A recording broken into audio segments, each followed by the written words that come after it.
Okay, folks, Andrew Bopros here. Well, I'm going to do a quick video on Jim Harbaugh, our fearless leader. Interestingly, the betting odds have him winning Coach of the Year next year. These are actually the odds right here. Jim Harbaugh is number one, right above Raheem Morris, Robert Saleh, D'Amico Ryans, and you see the rest of the list here. But I think it's a really interesting topic to discuss because, again, you know that I'm biased. I talk about the Chargers all day. Both bros talk about the Chargers all day, and obviously we're all big fans of the team.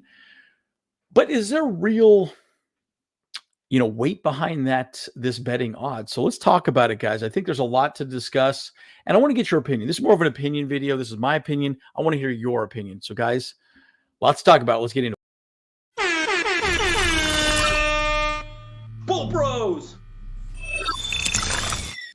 Okay, folks, as always, like and subscribe if you do enjoy the content. I'm Andrew Bopros. So again, a lot to discuss on this. Again, Jim Harbaugh is, set to potentially win Coach of the Year next year. Now, again, whether we believe that from a biased perspective or unbiased perspective, again, I'm heavily biased. You know that. I know that. We all know that. But my point is there's something I want to talk about specifically, right? And this is just his numbers when he was with the Niners, right? I don't want to break down a ton of it, across the board. But remember, guys, we were 5-12 last year. I predicted we would be 12-5 last year, and we weren't, right? I mean, but the reality was, obviously the team just did not go. I just don't really feel like, for whatever reason, Kellen Moore didn't quite gel with Justin Herbert. Your guess is as good as mine on that. Again, the offensive line was in disarray, just could not block in important times, and the defense was in shambles. We all know the situation from last year. Again, my prediction this year, and again, let me know what you guys think. I think we're going to be 12-5 this season. Okay, 2024, we're going to be 12-5. I think that alone would most likely get Coach of the Year nomination for Jim Harbaugh. So let's talk about what he did with the Niners. Let's just look at that, discussion. First year with the Niners, 13-3, pretty amazing. 2 playoff games. He was 1-1. Absolutely amazing, guys. Right? I mean, he took a team that was 6-10, I believe, the year before, with really not a lot of, amazing talent, right? Didn't have a Justin Herbert, didn't have a Derwin James, didn't have a Khalil Mack, didn't have a Joey Bosa, didn't have, the list goes on, folks. So the list goes on and on and on and on. We could talk all day about the amount of talent that's on our team, and say what you want to say. Let me pause this for just a second. Let me just, say what you want to say about Brandon Staley and Tom Telesco. If anything, they coached players incorrectly. Having said that, they brought the right players on the team. They just did not coach them correctly. This is where I think Jim Harbaugh is going to change the narrative of the Chargers.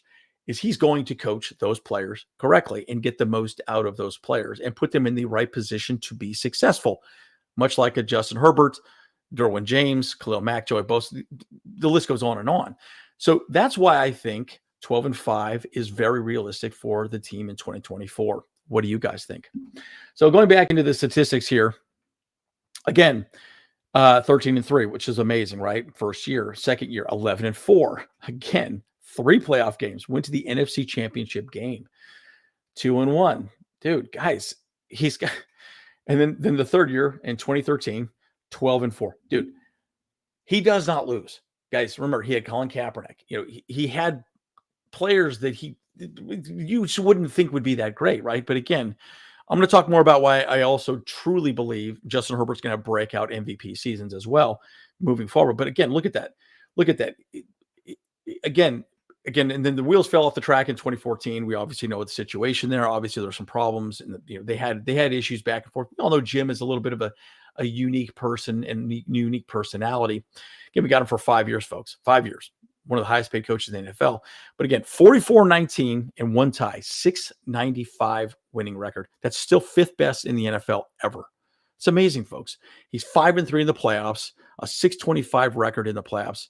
Folks, he wants one thing and one thing only. It's a Joe Lombardi trophy. So again, all I'm going to say is this. The reason why I think 12-15, the reason why I think 12-15 is completely doable for the Chargers is really all we got to do is start winning those close games. Remember, Brandon Staley was 1-9 in one-score games. 1-9. If we could just flip that conversation and go 9-1, or even better than that, or just not be in one-score situations, we'll win games, guys. So there's a lot of reasons why I do think that Jim Harbaugh will easily take this team to 12-5 next season. Running attack, getting the most out of Justin Herbert, getting the most out of the defense, improving just the team as a whole, and getting the team's mindset out of losing and just understanding how to win those tough games. That's what Jim Harbaugh brings to the Chargers. So again, a lot to discuss on that. Again, I don't want to belabor the point too much, but again, my whole point is if he can just recreate what he did with the Niners, again, with less talent, folks, a lot less talent, we're going to be in great shape. So let me talk about a couple other reasons why, and I'll wrap up the video. I don't want it to be too long. It's Friday. Everyone wants to enjoy the long weekend.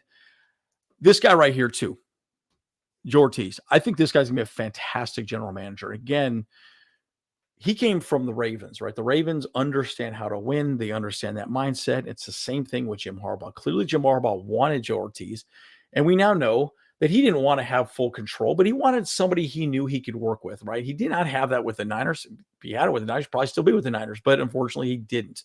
So at least he now knows he can work with Joe Ortiz. And he's going to be Batman right now in the offseason, but then he'll switch to Robin. And then Jim Harbaugh will become Batman, moving forward during the season, because he's got to take the championship. He's got to go get that Lombardi trophy.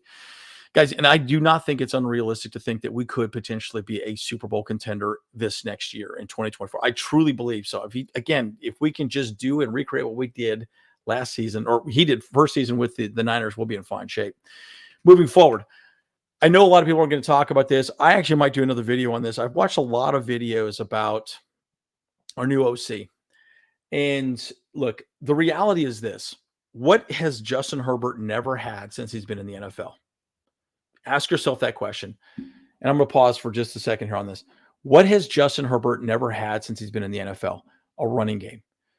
And Greg Roman is going to do a great job of just getting that running game to be respectable, if not one of the best in the league. I mean, if we're top 10, just top 10, protecting Justin Herbert, play action pass works, guys, we are going to be a top 5 offense in the NFL. And that's all we need to be. And I promise you, Justin Herbert's production will be there because the running game is there. And you can finish out teams long-term.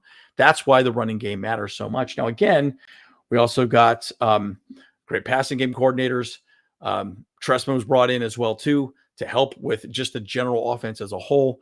And I think Greg Roman, really, there's a couple of videos that I've seen of him. He took that time off. He left the Ravens and they parted ways. And clearly he was becoming a little bit stuck in his ways. He's taken some time off to really study modern offenses. I'm going to do a whole video on this, and let me know, guys, in the description below or in the comments down below if you'd like me to do a deeper dive into an interview that I saw of Greg Roman specifically talking about how he is going to change the way he wants to be an offensive coordinator moving forward. And it really helps with Justin Herbert because he's still going to have the opportunity to get plenty of passing yards, but secondarily being a little bit more creative in the run game. I think he got a little stale, and he realizes that reflecting on his time with the Ravens. So again, I do think there's a lot to be said about that. I'm just going to wrap up this final thought. This young man deserves it, right? He does not complain, and he is an absolute baller. You know that, and I know that, right? Justin Herbert is just a fantastic human being. I want to see him be as successful as possible. We also brought in Shane Day as his quarterback coach. Clearly, he wanted him. I think I personally suspect that he probably requested Shane Day to come back, but I promise you, we're going to have a fantastic season. We're going to see the best of Justin Herbert moving forward. So, guys, in short, I just truly believe that 12-5 is completely within our reach next season. If we could get a decent running game and get our defense to actually stop other teams. Again, remember the last 3 games of the season after Brandon Staley was released from the team, we were ranked 5th in the league. We only gave up 17 points on average, folks. I promise you, Jesse Minter can at least recreate that. I mean, even if we're under 20 points a game, right, that would still rank us top 10 in the NFL. Again, look at the Chiefs. The Chiefs did not have great offense, but their defense did their job, and they shut down the Niners.